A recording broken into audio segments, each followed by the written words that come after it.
बयनो जों मोनसे खबर मोनदों जे बांलादेशनिफ्राय माखासे ट्रेफिकार्सफोर वेस्ट बेंगलनि मानसि लानानै 8टा माने 8टा गल्डेन लांगुर जे गल्डेन लांगुरखौ जोंनि नैबे सिखना जोहोलाव नेशनेल पार्क क'क्राझाराव जे दङ जोंहा नेशनेल पार्क बेखौ जों मोनो अनलि बेयावल' मोनो दायो बे एन्डेन्जार्ड स्पेसिस दा मोननो थांला बारा बेखौ दा बेखौनो ट्रेफिकिं खालामगासिनो थानायावनो हमनो मोनदों फरेस्ट डिपार्टमेन्टनि मानसिफोरा दा जों बेखौ बिराद गोसोआव दुखु मोनदों आरो जों धिक्कार होदों आरो जों आपिल खालामो प्रशासनखौबो फरेस्ट डिपार्टमेन्टखौ आरो सरकारखौबो जाहाथे बेबायदि आरोबाव जाया 8टानि गेजेराव खोनानो मोनदों मासेया हां सरथेनानै थैबाय जिउ गोमालांबाय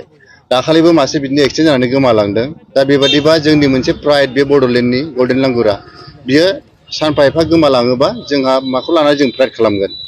बरन्स जों बेखौ प्रिजार्भसो खालामनांगौ कनजार्भ खालामनांगौ मारै बा बिसोरनि संख्याखौ बारायहोनो हायो दा बेखौसो जों हेफाजाब होनांगौ बयबो खिन्थु दा नुनो मोनदों जे बाहेरानिफ्राय फैनाय बे ट्रेफिकार्सफ्राथ' गावसोर गोजा मावनो हायाखै बेयाव निस्सय लकेल मानसिफोरनिबो आखाइ दं बेखौ जाहाथे प्रशासना पुलिस बिभाग बा फरेस्ट डिपार्टमेन्टआ मोजाङै नोजोर होयो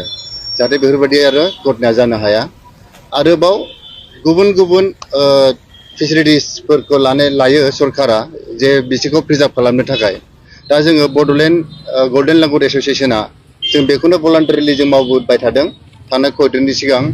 आरोबाव जों माखासे एक्टिभिटिस लाबावगोन मारै जों प्रिजार्भ खालामनो हायो गल्डेन लांगुरनिल' खोथा नङा बे जोंनो सिखना जोहोलावाव जाखिनि स्पेसिस थायो सिखिरिफोर थायो बिराद बुरजा बिसोरबो बिराद प्रजाति दङ